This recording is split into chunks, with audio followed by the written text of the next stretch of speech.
Hay gente que aprendió a sonreír para no explicar lo que le pasa. Hay gente que entra a una habitación y todos creen que está bien porque saluda, porque trabaja, porque cumple, porque no hace escándalo, pero por dentro hace rato que viene caminando con el alma lastimada.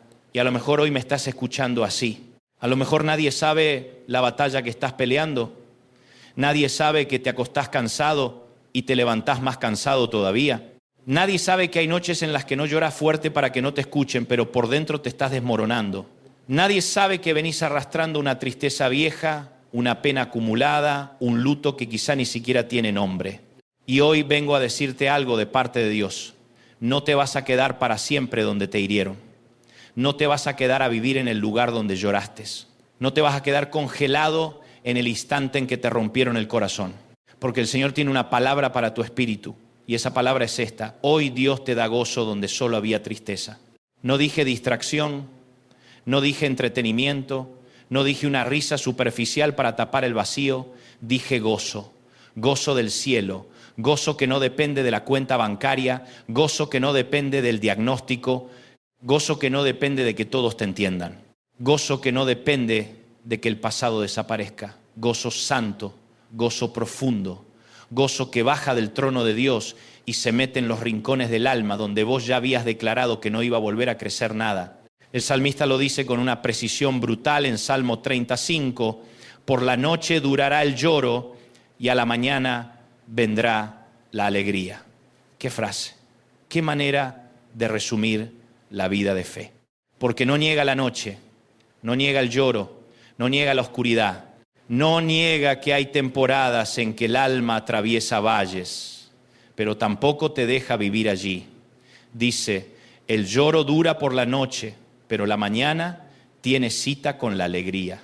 Y eso me conmueve, porque la Biblia no es un libro escrito por gente que nunca sufrió, no. La Biblia está llena de hombres y mujeres que conocieron la angustia, el duelo, la cárcel, el rechazo, la pérdida, la traición, la espera, el silencio de Dios. Por eso cuando Dios habla de gozo, no habla desde la ingenuidad, habla desde la verdad.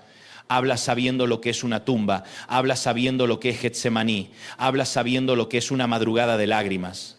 A veces uno cree que el gozo cristiano es poner cara de aleluya mientras el corazón se cae a pedazos, y no, eso no es gozo, eso es actuación.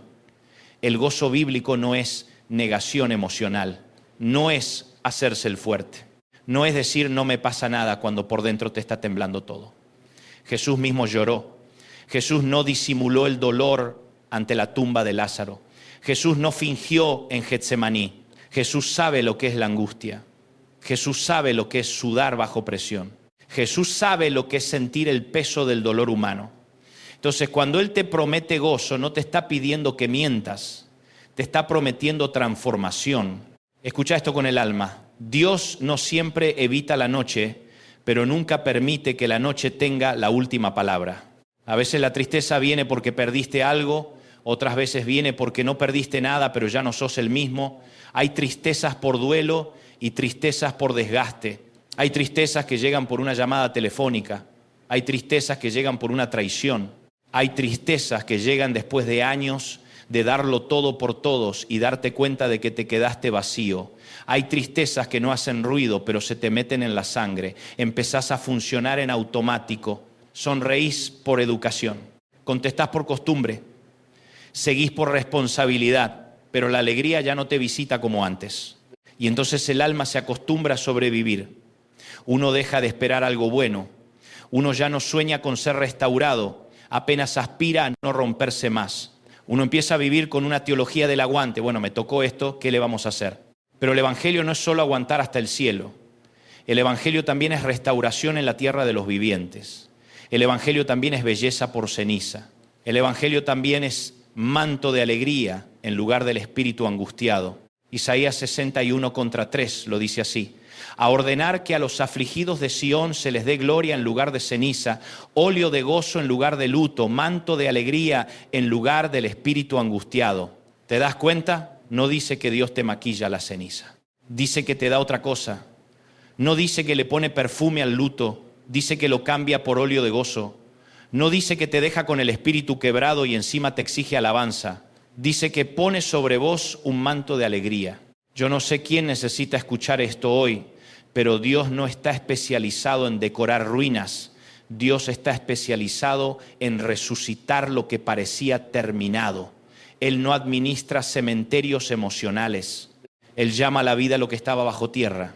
Él no solo te acompaña a llorar, Él sabe convertir ceniza en testimonio, luto en unción, pérdida en plataforma, duelo en anuncio de resurrección. Y acá quiero ir despacio, porque esto es importante. El gozo que Dios da no siempre llega como una explosión. A veces llega como una brisa. A veces no entra por la puerta grande. A veces empieza como una pequeña respiración en medio del pecho. A veces es simplemente descubrir que hoy dolió un poco menos que ayer. A veces es poder volver a orar después de semanas de sequedad. A veces es volver a dormir. A veces es volver a cantar. A veces es volver a reír sin sentir culpa. A veces es mirar aquello que te había destruido y darte cuenta de que ya no tiene el mismo poder sobre vos. Porque el enemigo siempre quiere convencerte de que tu tristeza es tu identidad. Pero la tristeza puede ser una temporada, no puede ser tu nombre. Tu nombre no es fracaso, tu nombre no es abandono, tu nombre no es duelo permanente. Tu nombre no es depresión eterna, tu nombre no es el que perdió, tu nombre no es la que fue traicionada. Tu nombre en Cristo es redimido, restaurada, amado, escogida, sostenido, levantada por la mano del Señor. Jesús dijo en Juan 16, 20 hasta 22, algo que debería incendiarle la fe a cualquiera. Vosotros lloraréis y lamentaréis. Vuestra tristeza se convertirá en gozo. Os volveré a ver y se gozará vuestro corazón y nadie os quitará vuestro gozo. No dice vas a distraerte del dolor, dice tu tristeza se convertirá. O sea, Dios no siempre tira tu historia a la basura y empieza de cero. A veces toma el mismo lugar donde lloraste y lo convierte en el lugar donde vas a testificar. Toma el mismo capítulo donde fuiste quebrado y lo transforma en el capítulo donde vas a conocer una dimensión de Dios que de otra manera nunca habrías conocido. Eso es lo que pasó con los discípulos. Ellos pensaron que el Calvario era el final. Pensaron que todo se había terminado. Pensaron que el cielo se había callado, que la promesa se había desplomado, que la esperanza había sido clavada a un madero. Y mientras ellos lloraban, el infierno celebraba demasiado pronto, porque hay celebraciones prematuras del infierno. Hay momentos en que el enemigo cree que ya te liquidó, cree que ya perdiste la fe, cree que ya no te vas a levantar, cree que ese duelo te va a secar para siempre, cree que esa traición te va a dejar amargo, cree que esa crisis te va a romper el llamado, pero el tercer día siempre le arruina los planes al infierno. La resurrección no es solo una doctrina para creer, es una fuerza para vivir. Porque si Cristo resucitó, entonces tu noche no es definitiva. Si Cristo resucitó, entonces tu llanto no es sentencia. Si Cristo resucitó, entonces la piedra no es final, es escenografía pasajera. Si Cristo resucitó, entonces todavía puede entrar vida donde ya habías aceptado muerte. Hay algo en el texto de Salmo 30:5 que me bendice mucho. En el lenguaje original, la idea es que el llanto pasa la noche como un huésped. Se hospeda, pero no compra la casa. Se queda un rato, pero no se adueña del terreno. El dolor entra, sí, sería absurdo negarlo, pero no tiene escritura sobre tu destino, no tiene las llaves del futuro, no determina tu final. El llanto puede pasar la noche. Lo que no puede hacer es cancelar la mañana que Dios ya decretó. Por eso hoy vengo a profetizarle a alguien, la tristeza que te visitó no se va a quedar para siempre. El duelo que te dobló no va a definir toda tu historia. Lo que hoy parece invierno no será eterno. La mañana viene. La mañana viene para tu casa. La mañana viene para tu mente.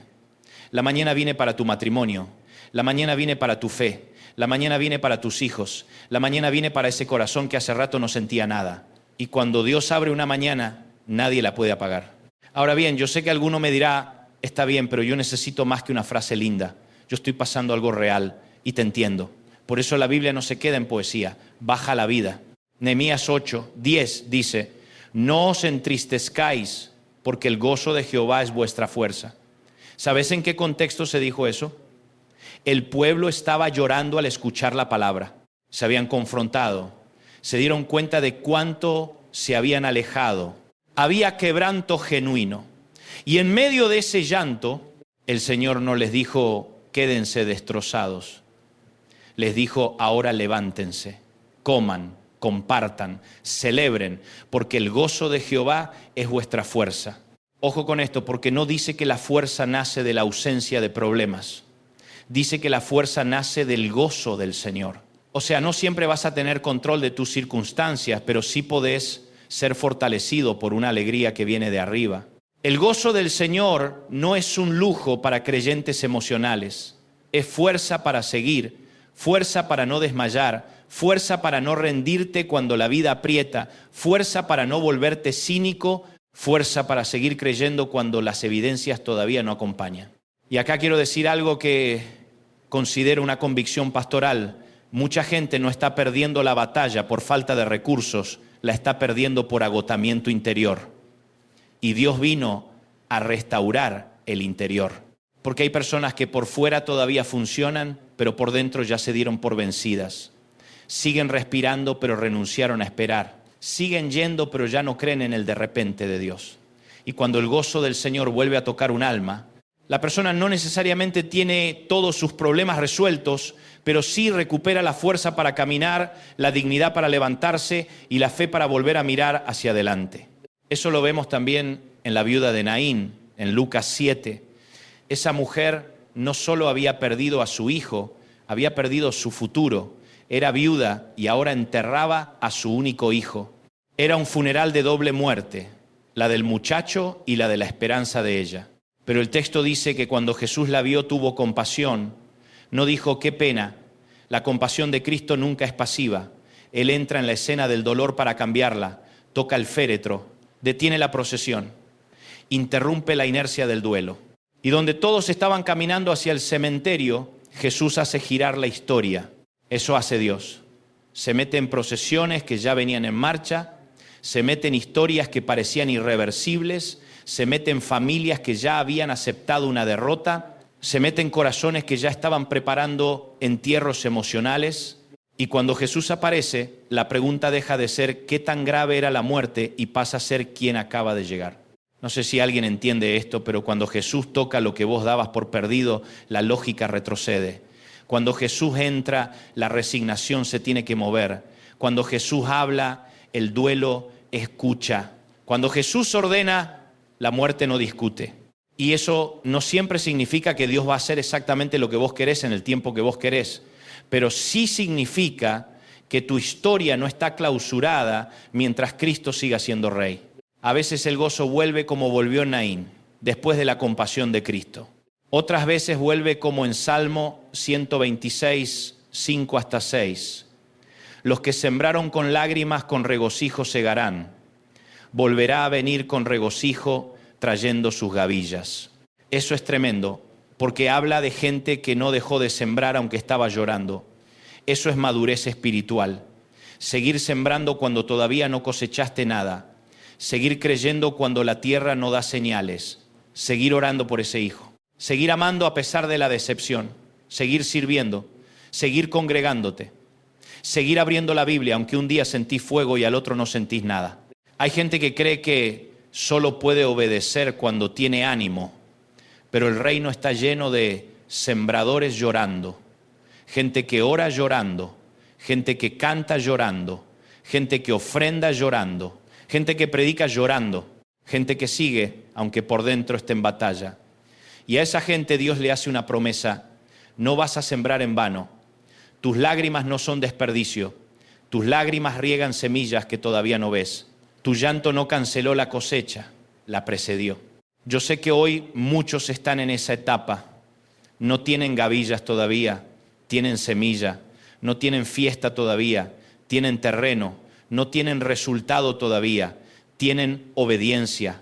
Pero el Señor te dice, el que sale llorando con la preciosa semilla no vuelve con las manos vacías, vuelve con regocijo, vuelve con evidencia, vuelve con cosecha, vuelve con testimonio, vuelve sabiendo que el Dios que lo sostuvo en la siembra fue el mismo que lo sorprendió en la cosecha. Y si todavía te cuesta creerlo, escuchá a Pablo en 2 Corintios 4, 16 hasta 18. Aunque nuestro hombre exterior se va desgastando, el interior, no obstante, se renueva de día en día. Esta leve tribulación momentánea produce en nosotros un cada vez más excelente y eterno peso de gloria. Pablo no está minimizando el sufrimiento, lo está poniendo en perspectiva. Está diciendo, el dolor es real, pero no es soberano. El desgaste existe, pero no manda. Hay algo por dentro que Dios puede seguir renovando aun cuando por fuera haya cansancio, pérdida, presión y lágrimas. Eso es clave. Porque mucha gente piensa que si está triste, Dios dejó de trabajar. Y no. Dios también trabaja en el subsuelo del alma. Trabaja en silencio. Trabaja cuando no entendés. Trabaja cuando no hay señales visibles. Trabaja mientras vos solo alcanzás a decir, Señor, ayúdame. Trabaja cuando tu única oración es un suspiro. Trabaja cuando no tenés sermón, solo gemido. Él sigue trabajando y eso desemboca en Romanos 15. 13. Una de las bendiciones más preciosas del Nuevo Testamento, y el Dios de esperanza os llene de todo gozo y paz en el creer, para que abundéis en esperanza por el poder del Espíritu Santo. Mira el orden. Dios de esperanza, gozo y paz, creer, abundar, poder del Espíritu Santo. O sea, el gozo no es un invento mental, es una operación espiritual. No es autosugestión, no es voy a pensar positivo, no. Es obra del Espíritu Santo llenando el vacío donde antes había desesperanza. Y déjame decirte algo que quizá te ayude mucho. El gozo no siempre elimina las preguntas, pero sí cambia desde dónde las haces. Antes preguntabas desde la desesperación, ahora preguntás desde la confianza. Antes decías, Señor, ¿dónde estás? Con el corazón derrotado. Ahora podés decir, no entiendo, pero sé que seguís acá. Antes el dolor te aislaba, ahora el dolor se convirtió en un altar. Antes tu herida te cerraba, ahora tu herida empezó a abrir espacio para una intimidad más profunda con Dios. A veces, lo diré con cuidado, el mayor milagro no es que cambie el entorno de inmediato, sino que Dios cambie tu interior mientras caminás hacia la respuesta. A veces vos le pedís a Dios que te saque del valle y Él primero te da piernas nuevas para atravesarlo. A veces vos pedís que se calle la tormenta y Él primero te enseña a dormir en la barca. A veces vos pedís que desaparezca la tristeza y Él primero te da un gozo que convive con las cicatrices, pero ya no se rinde ante ellas. Y hay un detalle más, el gozo que Dios da no solo te restaura a vos, te vuelve refugio para otros. Porque la gente observa cuando alguien que tenía motivos para quebrarse sigue de pie. Cuando alguien que pudo haberse llenado de amargura eligió la adoración. Cuando alguien que lloró en secreto ahora puede consolar a otros sin soberbia, sin frases vacías, sin religión de cartón. La gente escucha distinto al que habla desde una herida sanada por Dios. Por eso quizá tu historia no termina solo en Dios me levantó. Quizá siguen y ahora voy a levantar a otros. Quizá el consuelo que recibiste se vuelve consuelo para muchos. Quizá el gozo que hoy vuelve a tu casa va a ser pan para otra casa. Quizá la mañana que Dios abre para vos va a terminar alumbrando a otros que todavía están en su noche. Entonces, ¿qué hacemos con esta palabra? Primero, deja de llamar definitivo a lo que Dios llamó temporal. Segundo, no confundas tu dolor con tu identidad. Tercero, no entierres las semillas que regaste con lágrimas. Cuarto, pedile al Espíritu Santo que te vuelva a llenar donde te vaciaste. Quinto, cree que Jesús todavía interrumpe funerales del alma. Y ahora quiero hablarte al corazón, sin vueltas. Si hace mucho no sentís alegría, no te condenes. Volvé a la presencia de Dios. Si estás agotado, no te escondas. Corre a los brazos del Padre. Si la tristeza te dejó sin fuerza, no te etiquetes como acabado. Deja que el gozo del Señor vuelva a fortalecerte. Si te rompieron el corazón, no permitas que el dolor te haga desconfiar de Dios. Él no fue el autor de tu herida, pero sí quiere ser el autor de tu restauración. Si sembraste con lágrimas, no abandones el campo. La cosecha no siempre hace ruido cuando viene, pero viene. Y si hoy mismo sentís que no podés creer demasiado, entonces cree, aunque sea esto, que Dios todavía te está hablando. Que no es casualidad que estés escuchando este mensaje, que el Señor no te olvidó, que tu historia no terminó en la noche, que la mañana no depende de tu fuerza, depende de la fidelidad de Dios. Y Él es fiel. Fiel cuando vos temblás, fiel cuando no entendés, fiel cuando no ves nada, fiel cuando llorás, fiel cuando te quedás sin palabras, fiel cuando la promesa tarda, fiel cuando el corazón duele, fiel siempre. Así que hoy, en el nombre de Jesús, yo declaro sobre tu vida que donde hubo tristeza va a brotar gozo, donde hubo ceniza va a brotar belleza, donde hubo luto va a brotar óleo de alegría, donde hubo espíritu angustiado va a descender un manto santo, donde hubo llanto nocturno va a amanecer una nueva canción, donde hubo cansancio va a volver la fuerza, donde hubo resignación va a volver la esperanza, donde hubo silencio va a volver la adoración, donde hubo duelo va a volver la vida. Señor, hoy te pido por cada persona que escucha estas palabras, toca su corazón, entra en la habitación donde han llorado, entra en la memoria que todavía duele, entra en la casa donde hace tiempo se fue la alegría, entra en la mente cansada, entra en el espíritu angustiado y en el nombre de Jesús cambia la atmósfera, da gozo donde solo había tristeza, da paz donde solo había ansiedad, da esperanza donde solo había resignación, da fuerza donde solo había agotamiento. Y que cada uno pueda ver con sus propios ojos que por la noche duró el lloro, pero a la mañana vino la alegría, en el nombre de Jesús. Amén. Y si esta palabra habló a tu vida, compartila con alguien que hoy necesite volver a creer, suscríbete al canal Dante Gebel Predicas y deja que este mensaje siga corriendo de corazón en corazón para que muchos descubran que cuando Dios entra en escena, la tristeza nunca tiene la última palabra.